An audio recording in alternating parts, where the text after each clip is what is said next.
নিউজার্সিতে এবারের বিশ্বকাপের অন্যতম সেরা অঘটনের জন্ম দিল ইকুয়েডর।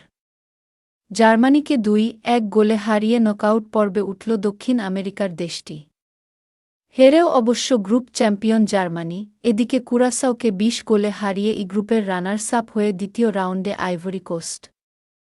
এবারই প্রথম বিশ্বকাপের নকআউট পর্বে খেলবে আফ্রিকান দলটি। ইকুয়েডরের জন্য ছিল বাঁচামরার লড়াই। বিশ্বকাপে টিকে থাকতে জার্মানির বিপক্ষে জয়ের বিকল্প ছিল না তাদের। এমন ম্যাচে ২ মিনিটেই গোল হজম করে বসে ইকুয়েডর। জার্মানিকে লিড এনে দেন লেরয় সানে।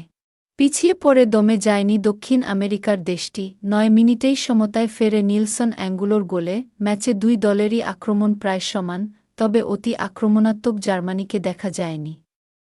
সে সুযোগ কাজে লাগিয়ে ৭৭ মিনিটে গঞ্জালো প্লাতার নৈপুণ্যে জয়সূচক গোলের দেখা পেয়ে যায় ইকুয়েডর, যে গোলে প্রশ্নবিদ্ধ ম্যানুয়েল নয়ারের কিপিং। জার্মানির বিপক্ষে এই জয়ে গোল ব্যবধানে উন্নতি করে ৪ পয়েন্ট অর্জন করেছে ইকুয়েডর, তৃতীয় সেরা দলগুলোর মধ্যে অন্যতম সেরা তারা, আর তাই নিশ্চিত হয়েছে নকআউট পর্ব। ২০০৬ বিশ্বকাপের পর এবারই প্রথম নকআউটে উঠল ইকুয়েডর। এদিকে নিকোলাস পেপের জোড়া গোলে কুরাসাওকে ২-০ ব্যবধানে হারিয়ে প্রথমবার বিশ্বকাপের নকআউট পর্বে উঠেছে আইভরি কোস্ট।